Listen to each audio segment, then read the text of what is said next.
தாம்பரம் கொச்சுவேலி கோடைக்கால சிறப்பு ரயிலுக்கு செங்கோட்டையில் உற்சாக வரவேற்பு.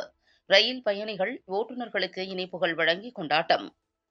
கோடை விடுமுறை காலத்தில் பயணிகளின் கூட்ட நெரிசலை சமாளிக்க ரயில்வே நிர்வாகம் சிறப்பு ரயில்களை இயக்குவது வழக்கம்.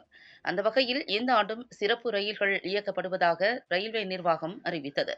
அதில் தமிழகத்தின் தென் மாவட்டங்கள் மற்றும் கேரள மாநில மக்கள் பயன்பெறும் வகையில் சென்னையில் இருந்து திருச்சி, மதுரை, ராஜபாளையம், செங்கோட்டை, புனலூர், கொல்லம் வழியாக திருவனந்தபுரம், கொச்சுவேலிக்கு சிறப்பு ரயில் இயக்க ஏற்பாடு செய்யப்பட்டுள்ளதாக ரயில்வே நிர்வாகம் தெரிவித்தது.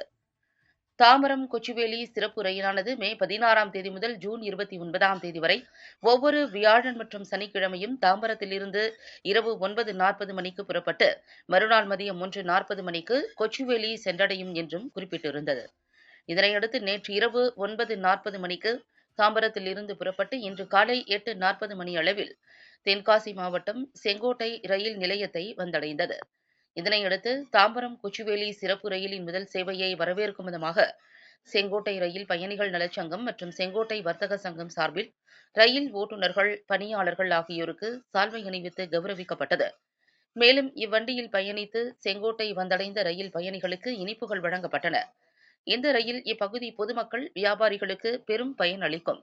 மேலும் இந்த ரயிலில் அனைத்து தரப்பு மக்களும் பயன்படுத்திக் கொள்ளும் விதமாக ஸ்லீப்பர் மற்றும் முன்பதிவில்லா பெட்டிகளை இணைத்து இயக்க தெற்கு ரயில்வே அதிகாரிகள் ஏற்பாடு செய்ய வேண்டும் என ரயில் பயணிகள் நல சங்கத்தினர் கோரிக்கை விடுத்துள்ளனர்.